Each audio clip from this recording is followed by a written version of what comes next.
Chapitre 17. Destiny et Comet retournèrent au dortoir dans un silence abattu. Le dragonnet espérait contre toute logique que l'aube ne viendrait pas si vite et que l'assassin l'avait prévu.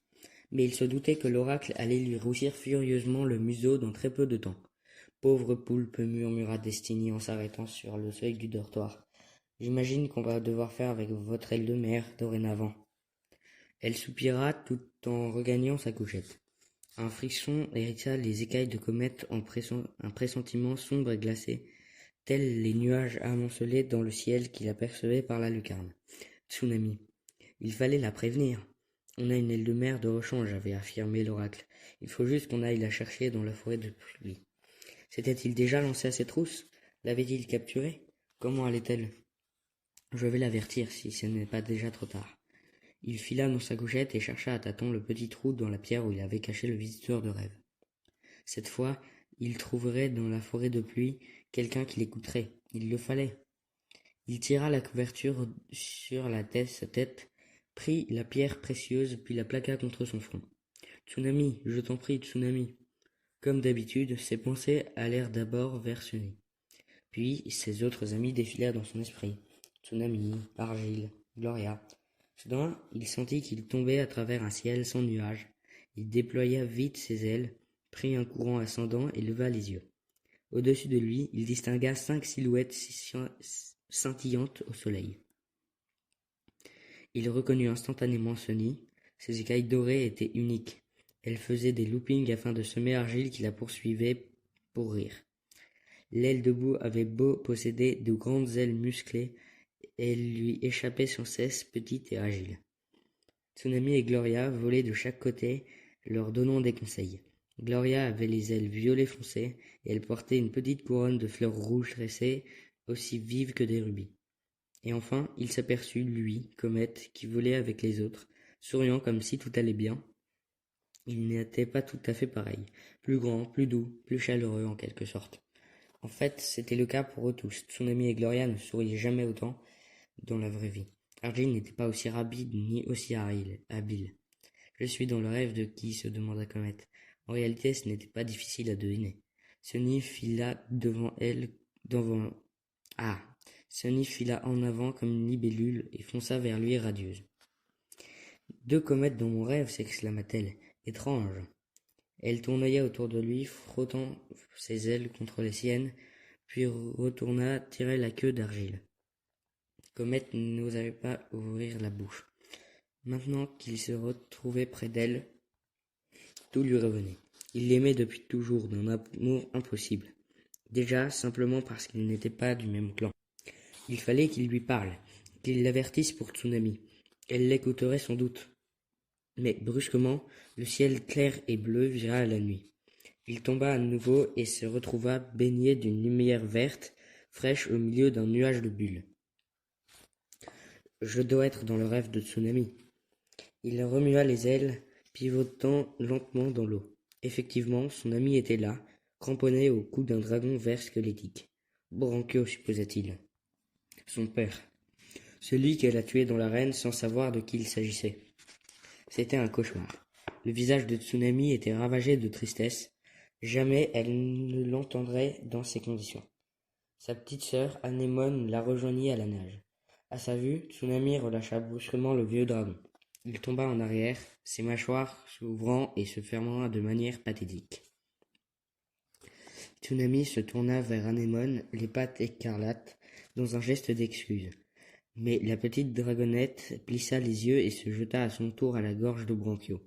Elle écarta Tsunami d'un coup de queue pour planter ses griffes dans le cou du vieux dragon. Du sang épais en jaillit, teintant l'eau de rouge. Tsunami agrippa sa sœur et la tira en arrière, seulement c'était trop tard.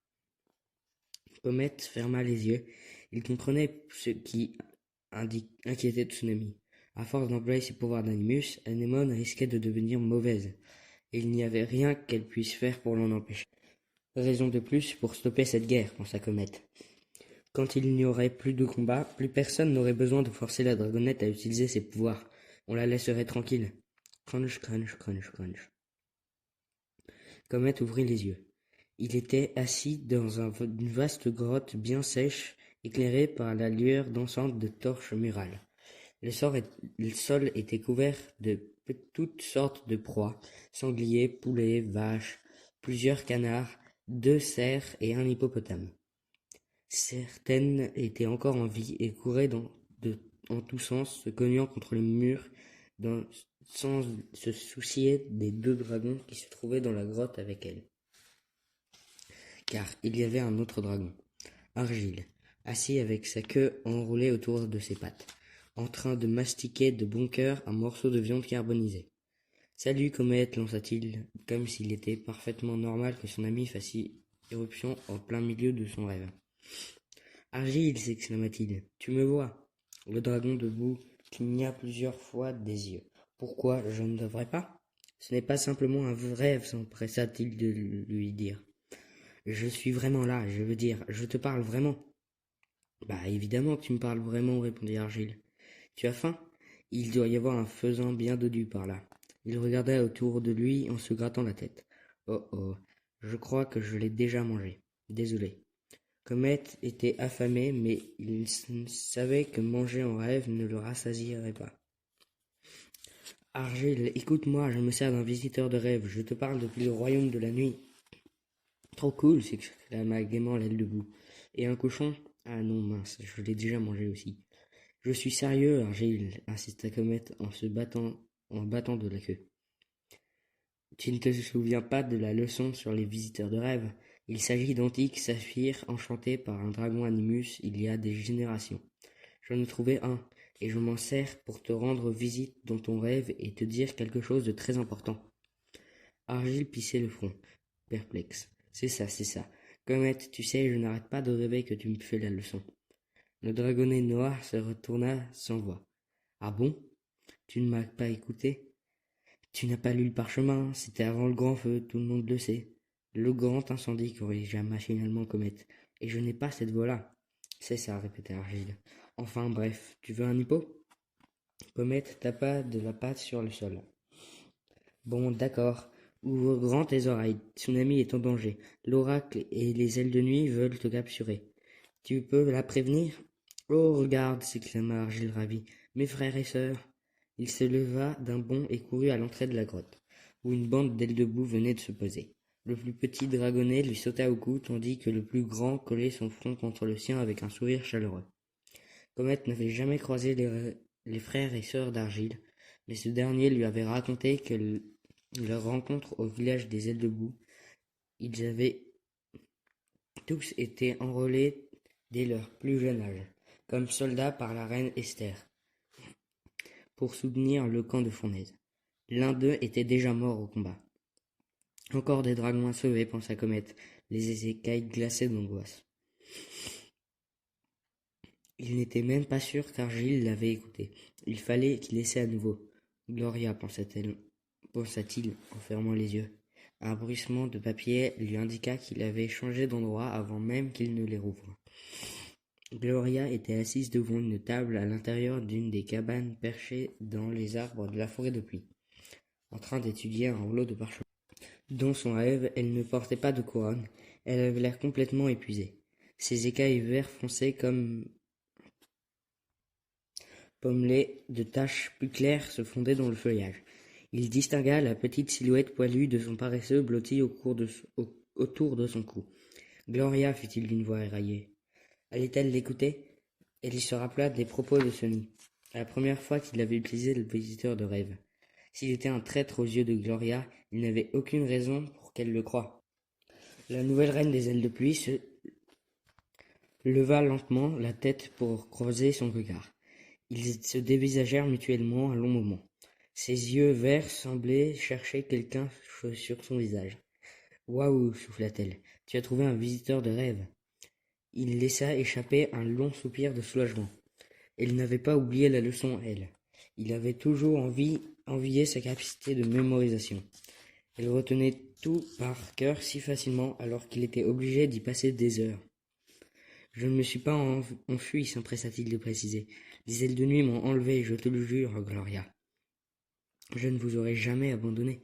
L'oracle veut me mettre à l'épreuve pour voir si je suis digne d'accomplir la prophétie. parce que sinon il a des dragonnets de rechange, mais il a besoin d'un aile de mer à tout prix. Alors Tsunami est en danger. Je voulais vous avertir. Stop, stop, stop, coupa Gloria en roulant son parchemin avant de se pencher au-dessus de la table. Reprends depuis le début. C'est ce qu'il fit depuis son enlèvement jusqu'à sa terrible rencontre avec la reine des ailes de nuit. Au début, il avait la gorge serrée, l'angoisse de trahir quelqu'un, son propre clan cette fois.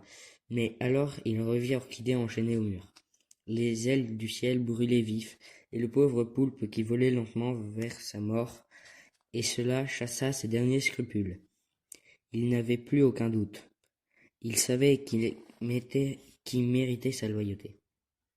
Et donc, conclut-il, je suis inquiet pour Tsunami, s'il te plaît, dis-lui de faire attention. Gloria s'exclama. Bien sûr que je vais dire à Argile d'arrêter de manger. Bien sûr, et je vais dire à Argile d'arrêter de manger. Comet sentit un sourire lui monter aux lèvres. Il rêve vraiment de nourriture, tu sais, des montagnes de nourriture. Oh, Argile, fit Gloria avec tendresse. Eh bien moi, apparemment, je rêve que je fais mes devoirs alors qu'il n'y a pas le moindre parchemin dans la forêt de pluie. Elle désigna de la patte la table basse devant elle, et puis reprit son sérieux. Je vais prévenir Tsunami et envoyer des gardes pour l'escorter. Mais je me fais davantage de soucis pour toi. Nous ne sommes pas encore prêts à passer à l'attaque. Mais si tu es en danger... Machinalement, elle traça une ligne sur la table du bout de la griffe. On dirait bien que l'oracle risque de te tuer à n'importe quel moment. Elle regarda par la fenêtre, contemplant les ailes multicolores qui s'agitaient dans les arbres voisins. Le problème, c'est que mon clan n'est pas prêt. Si je les menais au combat aujourd'hui, ils se feraient tous massacrer. Je comprends, répondit Comet. Gloria était reine maintenant. Il devait penser à protéger son clan tout autant que ses amis. Il avait envie de hurler. Laisse tomber les ailes de pluie, vole à mon secours tout de suite. Mais il imaginait aisément ce qui se passait dans la tête de Gloria. Toutes les données qu'elle devait prendre en compte. Les pour et les contre, les plans de bataille, les pertes inacceptables et les dommages collatéraux. Tout ce qu'il avait étudié en théorie sans jamais y avoir réellement été confronté. Alors, à la place, il répondit. Ça va, je vais tenir jusqu'à votre arrivée, pas de problème. Gloria le regarda à nouveau, pencha la tête sur le côté. Un rose vif se diffusa dans le violet au bord de ses ailes. Comet, je crois que je n'étais jamais entendu tenir un discours aussi courageux. Il baissa la tête, fixant le bout de ses griffes. Bah, reprit-il, ne tardez pas trop, hein. Comme elle s'exclamait à nouveau, il fut pris d'une violente envie de retrouver ses amis. Car même si ce n'était pas toujours facile, au moins il avait l'impression de compter à leurs yeux, d'être plus qu'une simple ligne dans une prophétie. Reprenant son sérieux, elle tripota le coin d'un parchemin en demandant. Alors l'assassin a des ennuis parce qu'il m'a aidé? Je suis sûr qu'il était conscient des risques lorsqu'il a décidé de te libérer, affirma Comet. Fit Gloria sceptique. Moi, je suis sûr qu'il pensait pouvoir se tirer de n'importe quelle situation en usant de son charme, l'imbécile. Qui sait, c'est possible, je ne pense pas que son tueuse ait envie de l'exécuter. Gloria se redressa comme pour sortir de sa rêverie. Bon, tu peux me fournir davantage d'infos sur les ailes de nuit, demanda-t-elle. Des détails qui pourraient nous aider lorsqu'on attaquera. Par exemple, ont-ils posté des dragons télépathes à la sortie du tunnel? Moi, c'est ce que j'aurais fait. Comme ça, ils détecteraient la moindre présence et pourraient connaître le plan de l'ennemi avant même qu'il n'arrive. J'avais l'intention d'envoyer un éclaireur pour voir combien il y a de gardes dans la grotte, mais à cause de ça, je n'ai pas osé. Je l'ignore, répondit Comet. Désolé, je n'ai aucune info utile sur les ailes de nuit. Je parie que tu en sais plus que tu ne le penses, insista Gloria. Peux-tu m'en dire davantage sur la forteresse? Ou le plan de l'île? Pourrait-on y aller en volant au lieu d'emprunter le tunnel? Son cœur se serra. Même si j'arrivais à t'indiquer la route, il faut traverser le territoire des ailes de boue et celui des ailes du ciel, expliqua-t-il, avant de survoler la mer pour rejoindre l'île. Ça prendrait des semaines, ajouta-t-il mentalement. Des semaines pour traverser tout Pyria. Et je ne suis pas sûr de pouvoir survivre des semaines tout seul. Oui, ce n'est sans doute pas la solution la plus simple, répondit Gloria pensive. Comet agita les ailes. Il sentait un courant d'air glacé sur ses écailles. Et ça ne venait pas du rêve de Gloria. Je dois y aller, dit-il, dans un murmure paniqué. Il fait presque jour. Très bien, fit-elle en se redressant. Mais reviens demain si tu peux.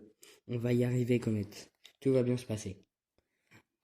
Elle contourna la table pour le serrer entre ses ailes, ce qui n'était pas évident, étant donné qu'il n'était pas là pour de vrai, mais c'était le geste qui comptait. À bientôt, lui dit-il. Surtout, veille bien sur Tsunami.